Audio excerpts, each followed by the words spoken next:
तो तुमने बुलाया और मैं कैसे नहीं आती, तो लीजिए दूसरा चैप्टर फटाक से रिवाइज कर लीजिए इसको, बॉडी फ्लूइड्स एंड सर्कुलेशन। मेरा नाम है Shipra Tiwari, I am your favourite biology educator.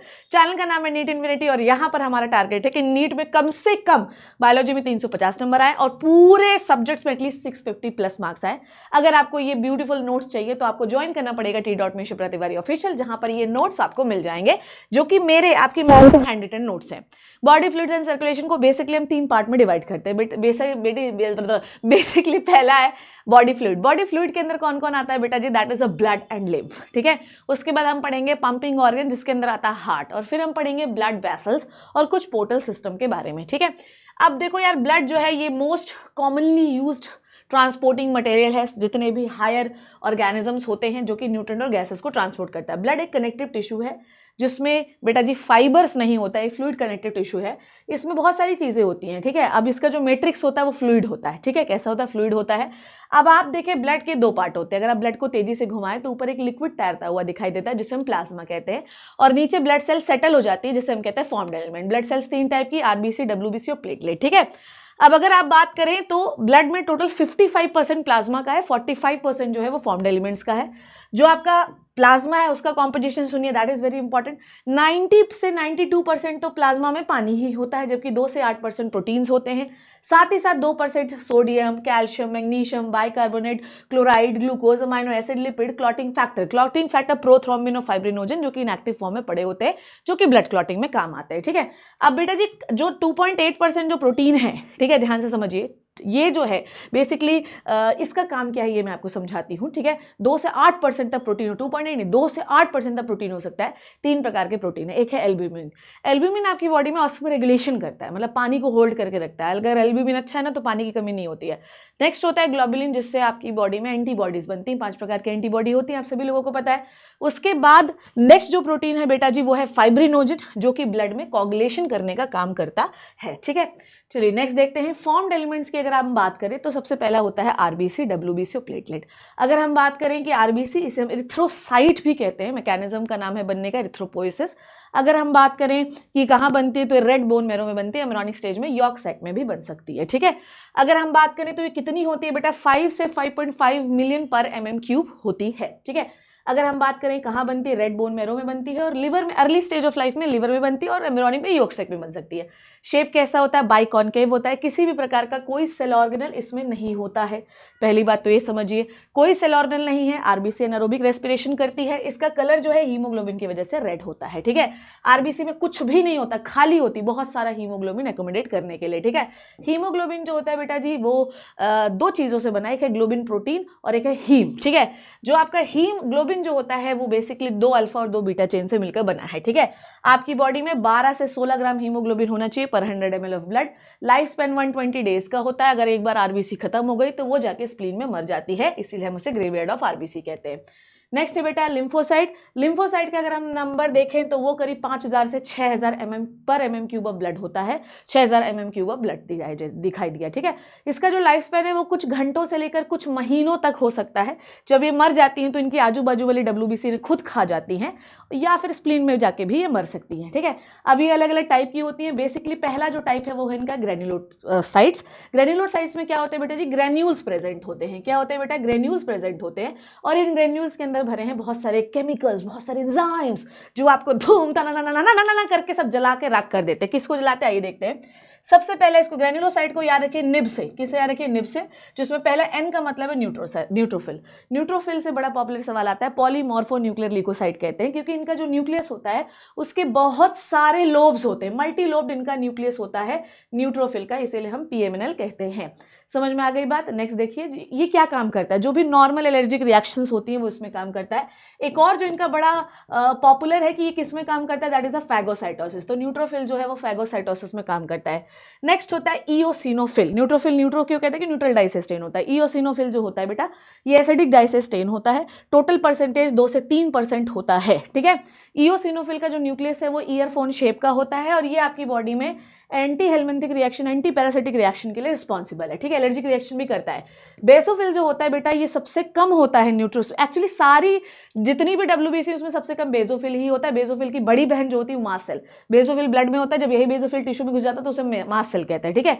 Basophil जो होते हैं ये 3 टाइप के केमिकल निकालता है, हिस्टोमाइन जो कि वैसोकॉन्स्ट्रिक्टेड है, हिपैरिन जो एंटीकोगुलेंट है, और सेरोटोनिन जो वैसोडाइलेटर है। बेसिकली जो है ये करते क्या है बेटा जी, ये आपके मतलब बेसिकली ये आपके इन्फ्लामेशन के लिए रिस्पॉन्सिबल होते हैं, ठीक है। समझ में आई बात। अब यहाँ पर कहीं कहीं पर हिस्टामिन और सेरोटोनिन का रोल अलग अलग हो जाता है, पर बेसिकली अगर आप कलेक्टिवली देखो तो ये वैसोडाइलेटर वैसोकॉन्स्ट्रिक्टर ही है। हिस्टामिन को कई बार डायलेटर कह दो, सेरोटोनिन को कॉन्स्ट्रिक्टर भी कह देते हैं, तो कोई इशू नहीं है उसमें, ठीक है। नेक्स्ट अपन बात करते हैं एक ग्रेनुलोसाइट की। जो एक ग्रेनुलोसाइट होते हैं बेटा जी उन्हें उनके अंदर 2 कैटेगरीज आती हैं, एक होते हैं लिम्फोसाइट और एक होते हैं मोनोसाइट्स, ठीक है। समझ में आई बात। लिम्फोसाइट्स जो होते हैं बेटा ये 2 टाइप के होते हैं, एक होता है बी लिम्फोसाइट और एक होता है टी लिम्फोसाइट, ये एक्वायर्ड इम्यूनिटी में आपको मिलते हैं, ठीक है। अब बी लिम्फोसाइट और टी लिम्फोसाइट बनते दोनों कहाँ हैं, बोन मैरो में होते हैं, पर टी लिम्फोसाइट मैच्योर होने के लिए कहाँ चला जाता है, आपके थाइमस में चला जाता है, ठीक है। अब ये क्या करते हैं बेटा जी, इसके जैसे बी लिम्फोसाइट जो है, बी लिम्फोसाइट ये आपको क्या बनाता है, एंटीबॉडी बनाता है। तो एंटीबॉडी 5 टाइप की बनती है और ये एंटीबॉडी बना बनाकर इन्फेक्शन को न्यूट्रलाइज करता है। जबकि टी सेल्स जो होती है, टी लिम्फोसाइट, ये डिफरेंट टाइप की टी साइटोटॉक्सिक सेल्स बनाती हैं जो वो इन्फेक्शन सेल्स को ही मार देता है, समझे ना। जैसे मान लो इन्फेक्शन घुसा, एंटीबॉडी जाके उसको न्यूट्रलाइज कर देगी, ठीक है।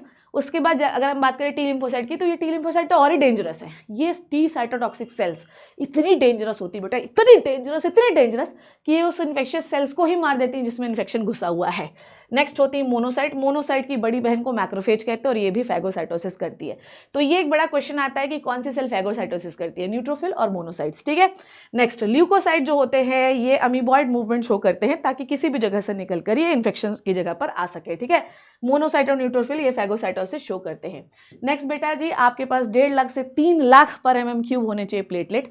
प्लेटलेट कोई सेल नहीं है, एक बड़ी सी सेल थी मेगा कैरियोसाइट, जब उसके टुकड़े हो गए तो प्लेटलेट का फॉर्मेशन हुआ। प्लेटलेट कहाँ बनता है, प्लेटलेट बोन मैरो में बनता है, ठीक है। प्लेटलेट जो होता है वो बहुत सारे सब्सटेंस, जब भी देखो जब भी चोट लगती है तो प्लेटलेट डैमेज होता है, डैमेज से बहुत सारे केमिकल्स निकालते हैं और इन केमिकल की वजह से आपके ब्लड में क्लॉटिंग होती है, ठीक है। ध्यान से समझिएगा। अगर मान लीजिए कि आपकी बॉडी में प्लेटलेट, जैसे डेंगू होता है, डेंगू में प्लेटलेट काउंट कम हो जाता है तो आपकी बॉडी में ब्लड क्लॉट नहीं हो पाता, ठीक है। Reduction in the platelet, excessive loss of the blood from the body. याद रखिएगा, नाक से खून निकलने लग जाता है, एक्सट्रीमिटीज से खून निकलने लग जाता है, आंखें लाल हो जाती है क्योंकि प्लेटलेट काउंट कम हो रहा है। वॉल्यूम ऑफ द ब्लड याद रखिएगा कि सबसे ज़्यादा, ध्यान से समझिए कि ब्लड सेल्स में सबसे ज़्यादा आरबीसी होती है, फिर प्लेटलेट्स होती हैं, फिर डब्ल्यूबीसी होती हैं। डब्ल्यूबीसी में भी सबसे ज़्यादा कौन होती है, न्यूट्रोफिल होती है, फिर उसके बाद लिम्फोसाइट होती है, फिर उसके बाद मोनोसाइट होती है, फिर इओसिनोफिल होती है, फिर बेसोफिल होती है। ये नंबर आता है, इसको आप याद करेंगे, ठीक है। नेक्स्ट अपन बात करते हैं ब्लड ग्रुप की। टोटल हमारे पास 3 टाइप के ब्लड ग्रुप हैं, ए, बी और ओ, ठीक है। आप समझिए, अगर आपके पास ए ब्लड ग्रुप है तो आपकी आरबीसी के ऊपर एंटीजन है ए, पर आपके पास एंटीबॉडी है बी, तो आपका डोनर ग्रुप को आप किसको ब्लड दे सकते हो, ए को दे सकते हो, ओ को दे सकते हो। ओ को क्यों दे सकते हो, क्योंकि ओ के ऊपर कोई एंटीजन नहीं होता। अगर आपका ब्लड ग्रुप है बी तो सरफेस पर एंटीजन है बी पर एंटीबॉडी ए है, इसलिए आप बी को दे सकते हो, ओ को दे सकते हो। क्योंकि अगर आपने ए को दे दिया तो एक देखो, मान लो अगर बी वाले ने ब्लड, है ना, दैट इज द वेरी खतरनाक चीज, ठीक है।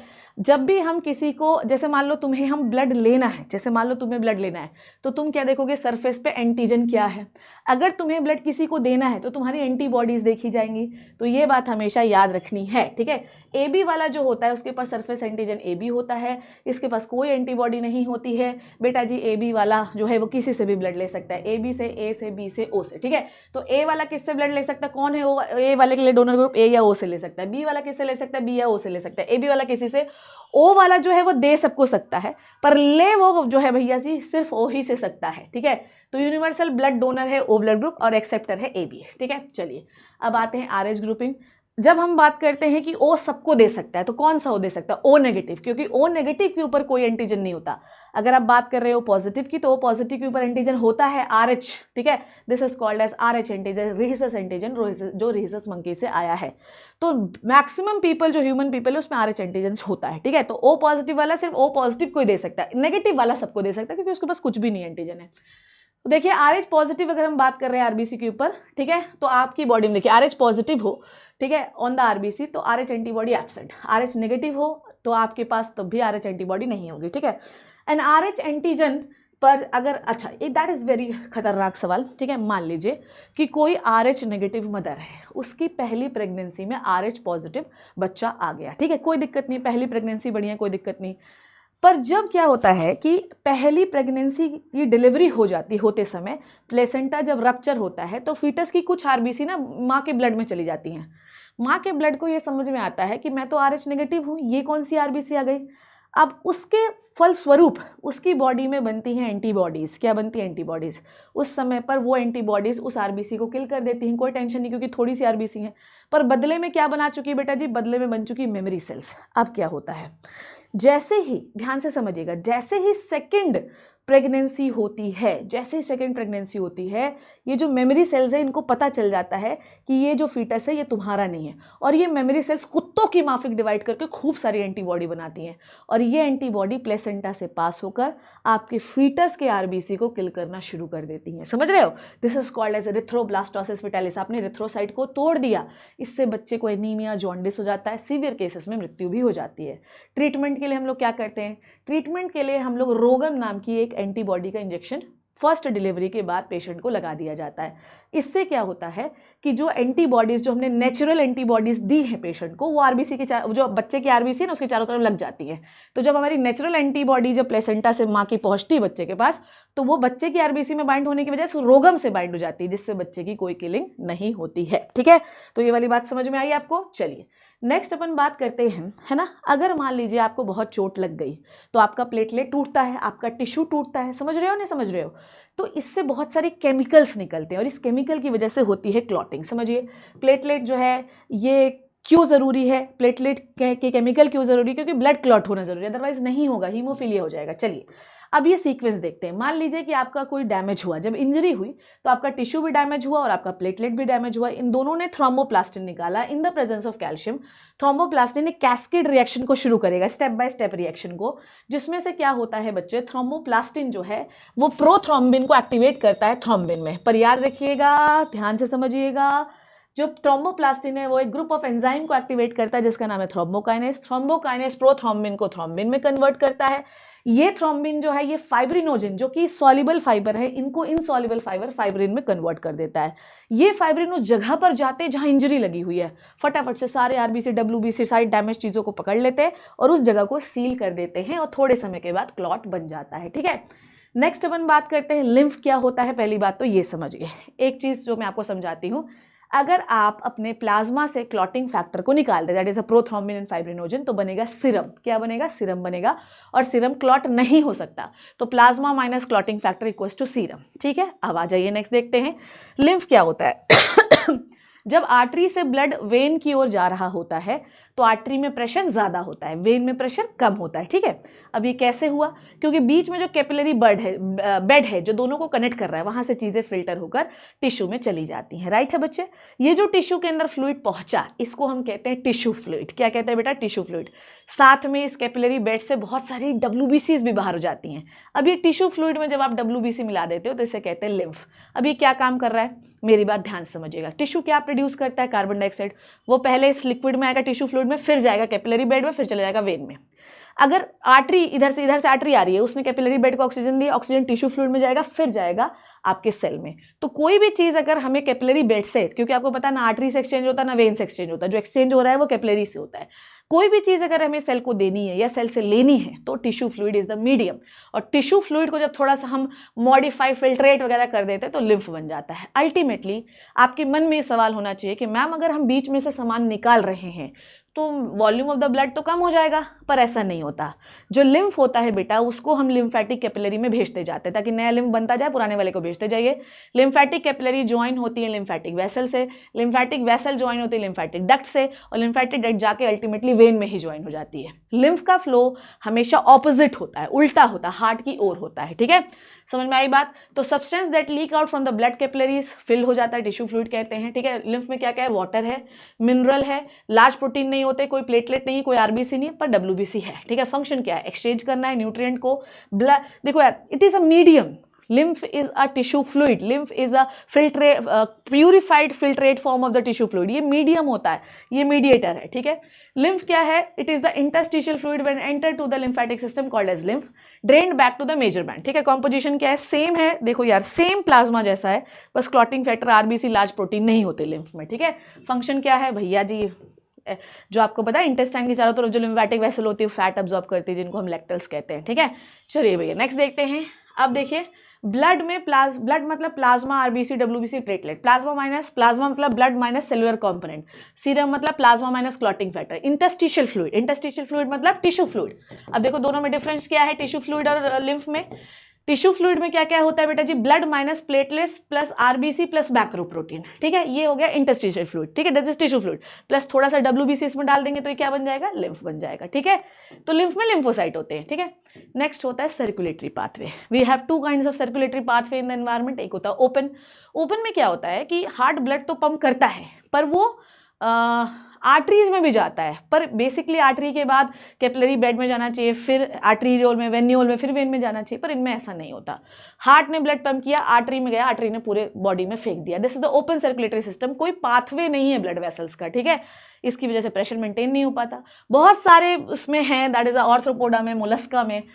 क्लोज सर्कुलेटरी सिस्टम हमारे में, हम कभी भी ब्लड को ऐसे ही नंग धड़ंग नहीं छोड़ सकते। हमारा ब्लड वेन से आएगा, वेन देखोगे कैसे होता है, आर्टरी से आ रहा है, फिर आर्टीरियोल में गया, ऑक्सीजन टिश्यू को दे दिया, बदले में कार्बन डाइऑक्साइड में आ गया, वेन्यूल को गया, वेन में गया, वेन से हार्ट की ओर गया। तो हमारा ब्लड जो है वो क्लोज सर्कुलेटरी सिस्टम में घूमता है। Example is Annelida and Chordata, ठीक है। चलिए नेक्स्ट इज हमारे पास फिशेस के पास 2 चेंबर हार्ट होता है।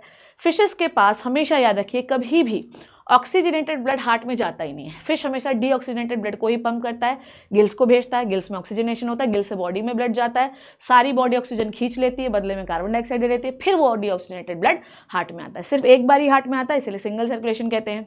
एम्फीबियंस जो होते हैं, amphibians and reptile except the crocodiles, ठीक है, 3 चेंबर्ड हार्ट होता है, incomplete double circulation, 2 atrium and 1 ventricle, ठीक है। बर्ड्स एंड मैमल्स में 4 चेंबर्ड हार्ट होता है, 2 एट्रियम एंड 1 वेंट्रिकल, ठीक है।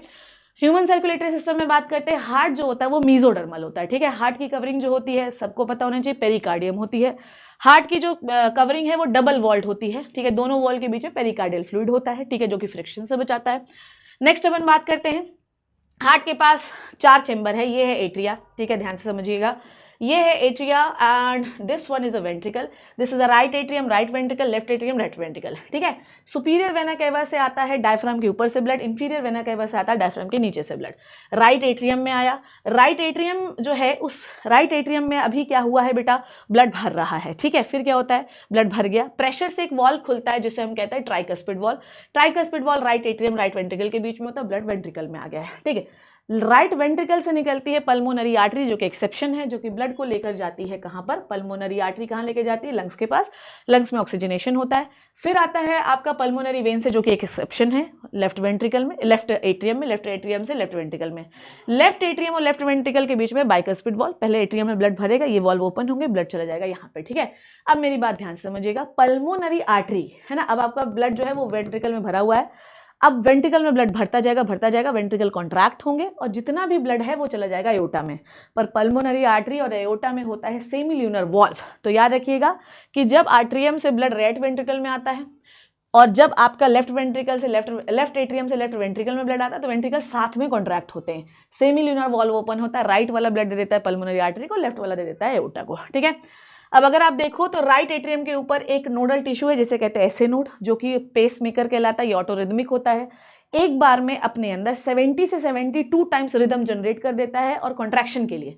फिर ये बीच में अगर आप देखो राइट कोने में ऑफ द राइट एट्रियम में पाया जाता है, फिर राइट एट्रियम के ही देखिए लेफ्ट साइड में पाया जाता है एवी नोड, ऐसे नोड से सिग्नल आता है एवी नोड। फिर आता है दोनों वेंट्रिकल के बीच में पड़े होते हैं एवी बंडल, इन्हें कहते हैं बंडल ऑफ हिस, ठीक है। फिर ये जो सिग्नल है ये जाता है पूरे वेंट्रिकल की दीवारों पर, जिसे हम कहते हैं परकिंजे फाइबर। तो ऐसे node, AV node, bundle of His, Purkinje fibre से पूरे वेंट्रिकल में सिग्नल पहुंच जाता है फॉर द कॉन्ट्रैक्शन। एट्रियम में क्यों नहीं पहुंचता, क्योंकि एट्रिया का 70% ब्लड बिना कॉन्ट्रैक्शन के ही वेंट्रिकल में आ जाता है, ठीक है। तो ये हो गया आपका कहानी, ठीक है। नेक्स्ट अपन देखते हैं कॉर्डा टेंडेनी क्या होती है। What is the chordae टेंडेनी?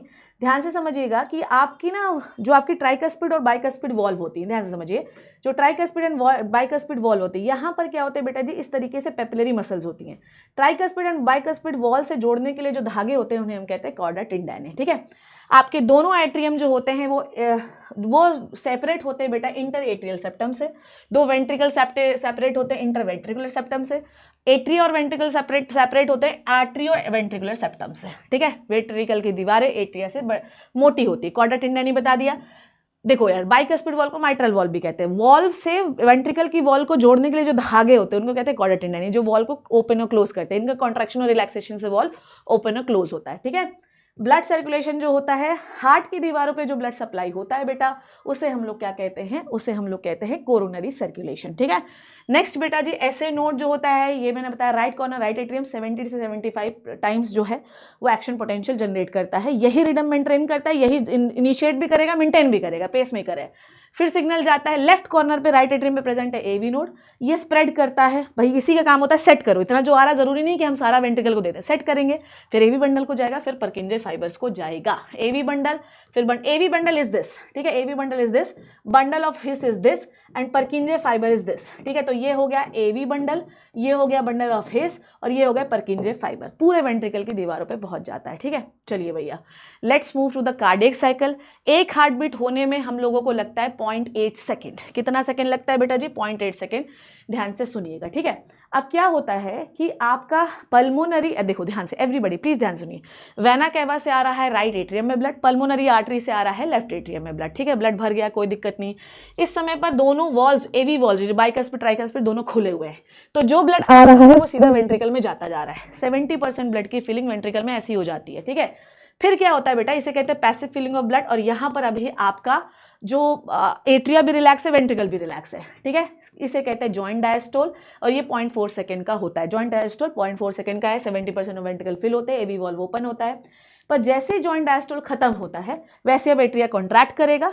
Atria क्या करेगा? कॉन्ट्रैक्ट करेगा। एट्रिया जब कॉन्ट्रैक्ट करेगा बेटा, है ना, तो अब आपका जो ब्लड 30% है वो वेंट्रिकल में चला जाएगा, ठीक है। ये कहता है एट्रियल सिस्टोल। ये कितने सेकंड का होता है बेटा जी? 0.1 सेकंड का होता है। इसमें एनर्जी खर्च होती है, एक्टिव फिलिंग ऑफ एट्रिया है, ठीक है। एक्टिव फिलिंग ऑफ वेंट्रिकल है क्योंकि एट्रिया कॉन्ट्रैक्ट होने से हो रही है, ठीक है। थर्ड जो है बेटा जी, वेंट्रिकल में पूरी तरीके से ब्लड भर चुका है। अब यहाँ पर हमें एवी वॉल्व को क्लोज करना पड़ेगा, अदरवाइज देखो, वॉल्व को क्लोज हम लोग हमेशा इसलिए करते हैं, ओपन इसलिए करते हैं ताकि ब्लड जा सके, पर क्लोज इसलिए करते हैं ताकि बैक फ्लो ना हो, ठीक है। अब एवी वॉल को जब आप क्लोज करते हैं तो पहला हार्ट साउंड आता है जो कि है लब, ठीक है। अब क्या होगा बेटा जी? वेंट्रिकल कॉन्ट्रैक्ट होगा 0.3 सेकेंड्स के लिए, और आपका जो ब्लड है, अब देखो यहाँ पे वेंट्रिकल कॉन्ट्रैक्ट करोगे तो कौन सा वॉल्व ओपन करना पड़ेगा? सेमील्यूनार, ताकि राइट एट्रियम से जा सके पल्मोनरी आर्टरी में, और राइट वेंट्रिकल से जा सके पल्मोनरी आर्टरी में, और लेफ्ट वेंट्रिकल से जा सके एओर्टा में। चला गया, ठीक है। आप सेमील्यूनार वॉल्व को क्लोज करिए, अदरवाइज बैक फ्लो होने लगेगा। सेमील्यूनार वॉल्व जब आप क्लोज करते हैं तो सेकंड हार्ट साउंड आता है डप, ठीक है। वेंट्रिकल कॉन्ट्रैक्ट होने का समय है 0.3 सेकेंड। समझ में आ गई बात? यस और नो बोलिए। तो वॉल्व ओपन होने का साउंड नहीं है, वॉल्व क्लोज होने का साउंड होता है, ठीक है। समझ में आई बात? यस और नो बोलिए जल्दी से। जॉइंट डायस्टोल, जॉइंट डायस्टोल में एट्रिया वेंट्रिकल रिलैक्स है। पल्मोनरी वेन से ब्लड आएगा राइट एट्रियम से राइट वेंट्रिकल में। वेना केवा से राइट एट्रियम से right ventricle. 70% of ventricular filling यहीं पे हो जाती है। यहाँ पर वॉल्व की क्या स्थिति है? एवी वॉल्व ओपन है, सेमील्यूनार वॉल्व क्लोज है। एट्रियल सिस्टोल, ऐसे नोड एक्शन पोटेंशियल जनरेट करता है। 30% जो एट्रिया ब्लड बचा है, 30% कॉन्ट्रैक्शन, मतलब देखो 70% तो यूं ही भेज दिया, 30% कॉन्ट्रैक्ट करके भेजोगे, ठीक है। कॉन्ट्रैक्ट करके भेज दिया, कोई दिक्कत नहीं है, ठीक है। वेंट्रिकुलर सिस्टोल में कौन सा वॉल्व बंद करोगे? एवी, अदरवाइज बैक फ्लो हो जाएगा। ओपन कौन सा करोगे? सेमील्यूनार। एवी वॉल्व क्लोज करोगे तो कौन सा साउंड है? लब, ठीक है।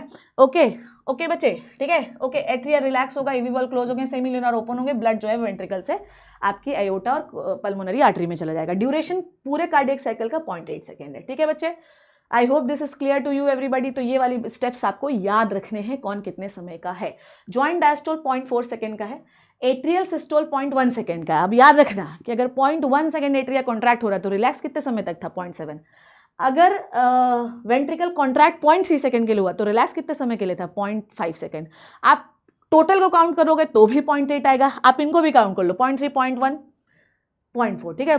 जॉइंट डायस्टोल मतलब दोनों रिलैक्स है, तो दोनों कब तक रिलैक्स कर रहे हैं? 0.4 सेकेंड तक। एट्रिया कितने समय कॉन्ट्रैक्ट हो रहा है? 0.1। वेंट्रिकल कितने समय कॉन्ट्रैक्ट हो रहा है 0.3, ये याद रखिएगा, ठीक है। चलिए ईसीजी, ईसीजी जो है बेटा जी वो एक ग्राफिकल रिप्रेजेंटेशन है। क्या है बेटा जी? ग्राफिकल रिप्रेजेंटेशन है। ईसीजी जो है इलेक्ट्रोकार्डियोग्राफ, ठीक है।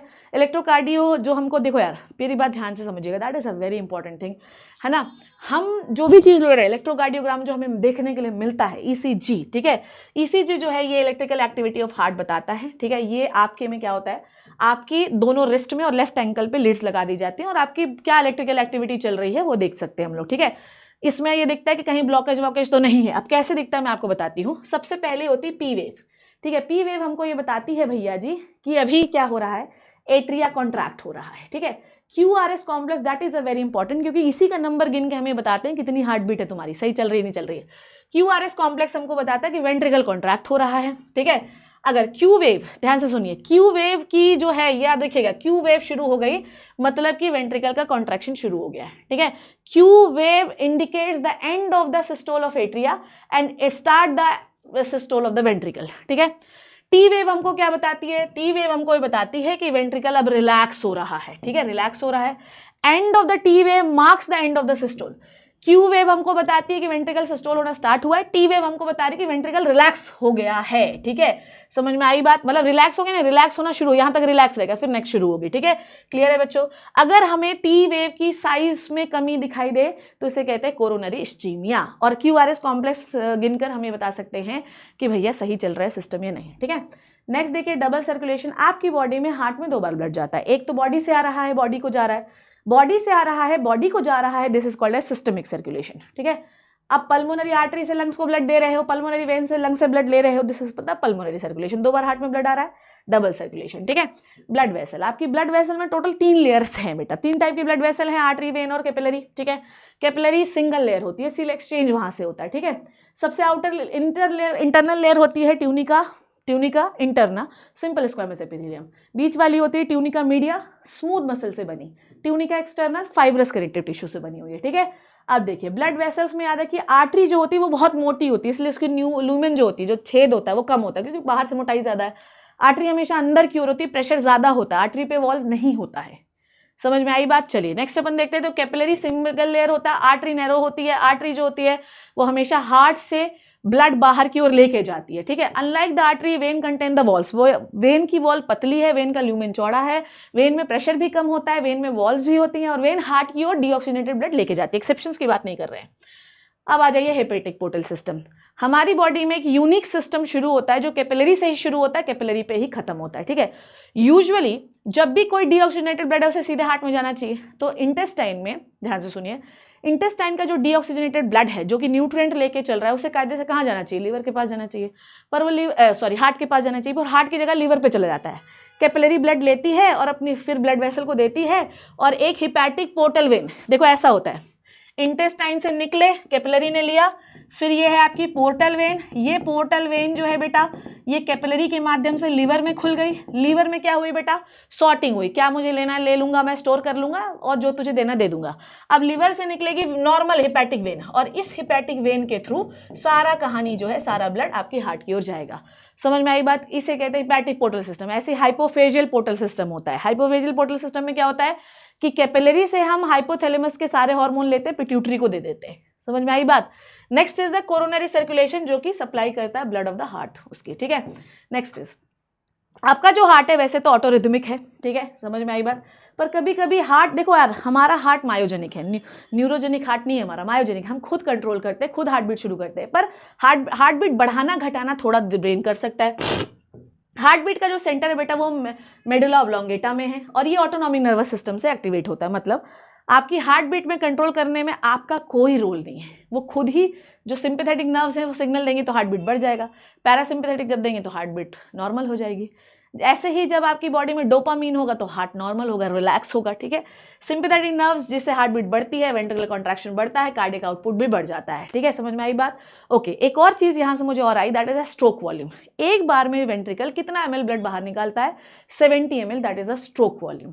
कार्डियक आउटपुट कितना है बेटा? 5 लीटर, मतलब 5 लीटर ब्लड 1 मिनट में आपका हार्ट पंप करता है। कैसे निकाला? हार्ट बीट है बेटा 70 है, 70 स्ट्रोक वॉल्यूम, 72 हार्ट बीट, निकाल लीजिए कितना आएगा, उतना आपका कार्डियक आउटपुट होगा, ठीक है। चलिए नेक्स्ट इज हार्मोनल रेगुलेशन। आपके एड्रिनल मेडुलरी जो हार्मोन होते हैं जिन्हें एड्रेनलिन और नॉरएड्रेनलिन कहते हैं, उससे भी आपकी हार्ट बीट बढ़ जाती है, ठीक है। इवन एएनएफ जो होता है ना, एट्रियल नाइट्रियोरेटिक फैक्टर, जो कि हार्ट बीट डिक्रीज करता है, ये वाली बात याद रखिएगा, ठीक है। चलिए, disorder of the coronary system या blood circulatory system, high blood pressure अगर 120/80 से ज्यादा दिख रहा है। 120/80 किसका प्रेशर बेटा? ये वेंट्रिकुलर सिस्टोलिक प्रेशर है, वेंट्रिकुलर डायस्टोलिक प्रेशर। एट्रिया से हमको कोई मतलब ही नहीं है, समझ में आ रही बात? तो बेटा जी आपका वेंट्रिकल का सिस्टोल होना that is a systolic pressure, ventricle का रिलैक्स होना that is a diastolic pressure. कितना होना चाहिए? 120/80। कैसे हम नापते हो? स्फैग्मोमैनोमीटर से। इससे ज्यादा है आपको हाई बीपी है। कोरोनरी आर्टरी डिजीज, अगर आपके पानी में, खाने में कैल्शियम बहुत ज्यादा है, ठीक है, ओके, तो calcium, fat, cholesterol and fibroid tissues जो होते हैं वो आपकी आर्टरीज में, कोरोनरी आर्टरी में, जो हार्ट की ब्लड को हार्ट वॉल को ब्लड सप्लाई कर रही हैं, उनको उनकी दीवारों पे जम जाती है। जैसे ल्यूमेन छोटा हो जाता है तो ब्लड सप्लाई नहीं होती हार्ट दीवारों पे, ठीक है। नेक्स्ट एंजाइना पेक्टोरिस, इसे कहते हैं एक्यूट चेस्ट पेन, ठीक है। मिडिल एज लोगों में ज्यादा होता है, ठीक है। क्यों होता है बेटा जी? है ना, क्योंकि हार्ट मसल को ज्यादा ऑक्सीजन नहीं मिल रहा है, समझ में आई बात, जिससे आपको एक्यूट चेस्ट पेन होता है ना। और ये क्यों होता है बेटा जी? जब आपका ब्लड फ्लो सही नहीं होता हार्ट वॉल पर, ठीक है।